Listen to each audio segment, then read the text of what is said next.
जय माँ काली। मित्रों, आपका मेरे चैनल माँ काली माँ दुर्गा शक्ति संवाद में स्वागत है। मित्रों, अगर आप मेरे चैनल पर नए हैं तो आप मेरे चैनल को सब्सक्राइब कीजिए, लाइक कीजिए, शेयर कीजिए। साथ ही नोटिफिकेशन बेल को भी प्रेस कीजिए, जिससे मेरी आने वाली वीडियोस का नोटिफिकेशन आपको तुरंत मिल जाए। मित्रों, आज का जो विषय है, विषय बहुत ही महत्वपूर्ण है। देखिए, कुछ व्यक्ति ऐसे होते हैं जो हमेशा यही सोचते रहते हैं कि हमारे अंदर बहुत सारी ऐसी चीज़ें हैं जो अन्य मनुष्यों से अलग होती है।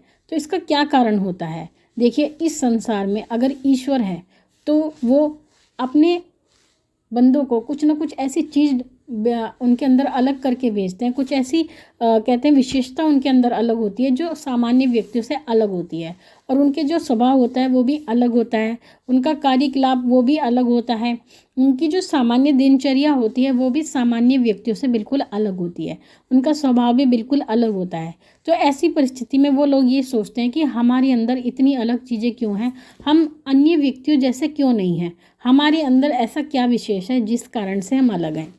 तो ये जो अलग होते हैं, ये अलग होते हैं इसलिए क्योंकि उनके अंदर कहीं ना कहीं ईश्वरीय तत्व होता है, और यही तत्व आपको जो अन्य मनुष्य हैं उनसे बिल्कुल अलग बना देता है।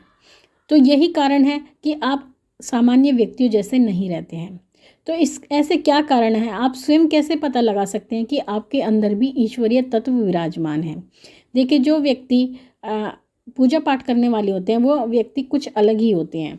तो बहुत सारे ऐसे संकेत होते हैं जो ईश्वर उनको देते हैं, जिसके माध्यम से वो स्वयं पता कर सकते हैं कि उनके अंदर ईश्वरीय तत्व है या नहीं। तो देखिए, इस वीडियो को आप पूरा सुनिएगा, तभी आपको पूरी बात समझ में आएगी और आप स्वयं पहचान पाएंगे कि आपके अंदर वो ईश्वरीय तत्व है या नहीं। जो सबसे पहला जो लक्षण होता है ऐसे व्यक्तियों का, वो ये होता है कि ऐसे व्यक्ति अलग होते हैं और उनके अंदर सबसे पहली विशेषता ये होती है कि उनका जो आकर्षण होता है वो ईश्वर के प्रति बहुत ज़्यादा होता है। यानी वो कहीं भी जाते हैं उनका मन केवल ईश्वर में लगा रहता है, और ईश्वर के प्रति कहीं भी वो मूर्ति देखते हैं तो उनके अंदर भाव जागृत हो जाते हैं। कोई व्यक्ति तो ऐसे भी होते हैं जो ईश्वर को देख के रोने भी लगते हैं, तो इतने भाव उनके अंदर पैदा होते हैं। तो वो ये सोचते हैं हमारे साथ ऐसा क्यों होता है, क्यों हमें ईश्वर को देख के रोना आता है? क्योंकि उनके अंदर एक ईश्वरीय तत्व विराजमान होता है, उनकी आत्मा ईश्वरीय होती है कहीं ना कहीं से।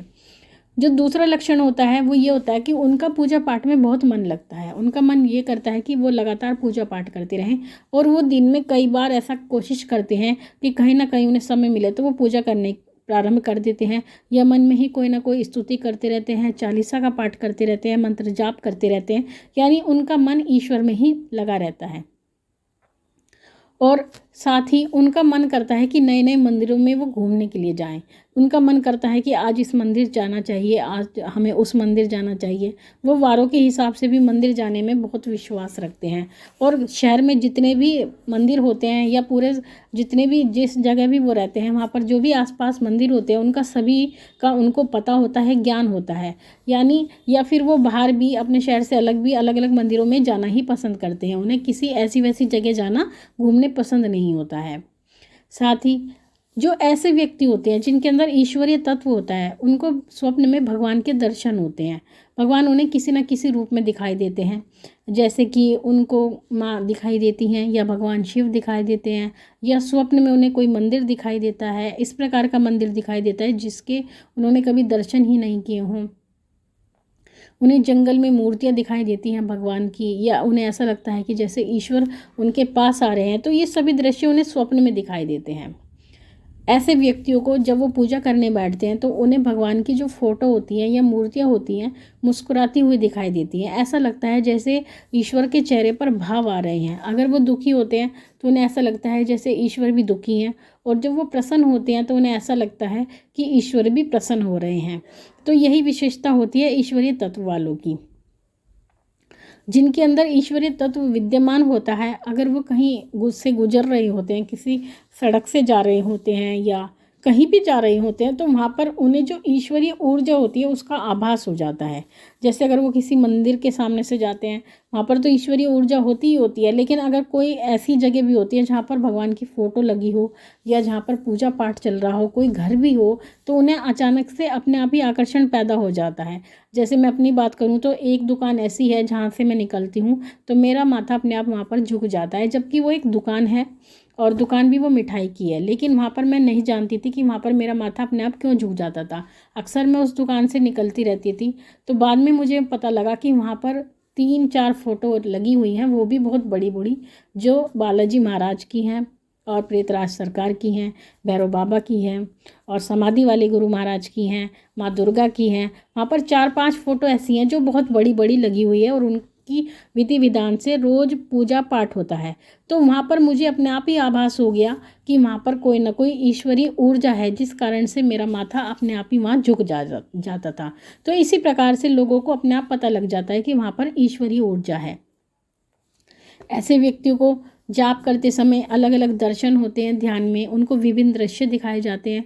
वो ऐसे दृश्य होते हैं जो बहुत ही सुखमय होते हैं, जैसे कोई झरना आपको दिखाई देता है या कोई नीला आकाश आपको उसमें जाप करते समय आपको दिखाई देता है, या फिर ऐसा भी होता है कि आपको देव दर्शन होते हैं ध्यान में जब आप जाप कर रही होते हैं, कि कोई पायल वाले पैर दिखाई देते हैं या आपको बर्फ़ ही बर्फ़ दिखाई देती है। तो इस तरह के जो दृश्य होते हैं वो आपको दिखाई देते हैं जब आप जाप करते हैं। तो इसका भी यही अर्थ है कि आपके अंदर ईश्वरीय तत्व है।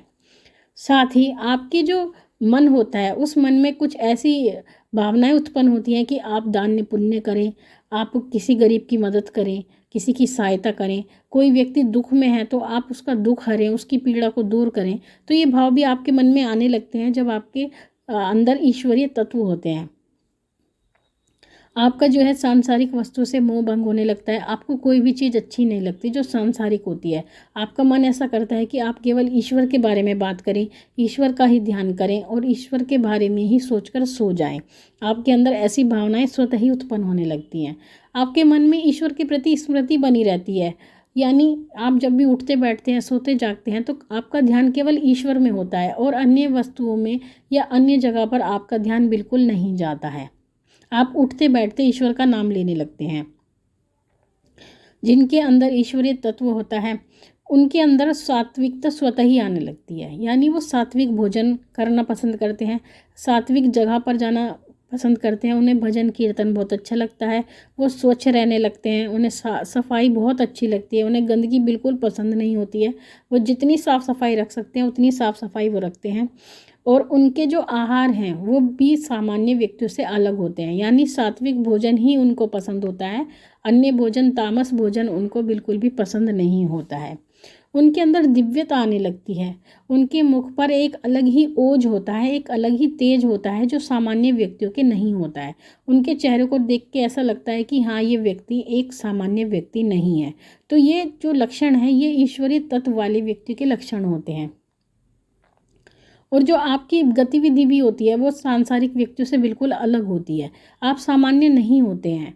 तो ये सभी लक्षण आपके अंदर होते हैं। तो इसका अर्थ यह है कि आपके अंदर ईश्वरीय तत्व विराजमान है, और यह जो विराजमान होता है ये इस जन्म का नहीं होता है, आपके पूर्व जन्मों से ये चला हुआ होता है। क्योंकि एक दिन में ईश्वरीय तत्व आपके अंदर पैदा नहीं हो सकता, क्योंकि ये जो लक्षण हैं ये तभी आपके अंदर आते हैं। इसका इसलिए आते हैं क्योंकि आपका जो पहला जन्म था, जो पूर्व जन्म था, उस समय पर आपने ईश्वर की सेवा आराधना की होगी।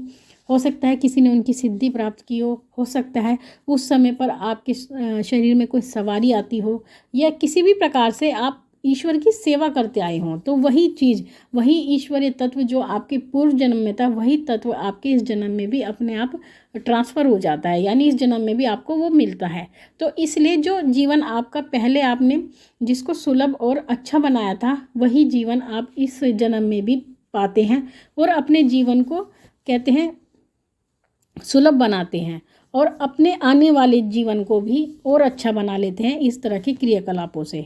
तो मित्रों, ये थी छोटी सी जानकारी जो मैंने आपको दी है, और माँ भगवती से यही प्रार्थना करती हूँ कि वो आपके भंडारे भरती रहे, आपकी सभी मनोकामनाओं को पूर्ण करती रहे। आपसे फिर मिलूँगी अपनी अगली वीडियो में। तब तक के लिए जय महाकाली, जय महाकाल।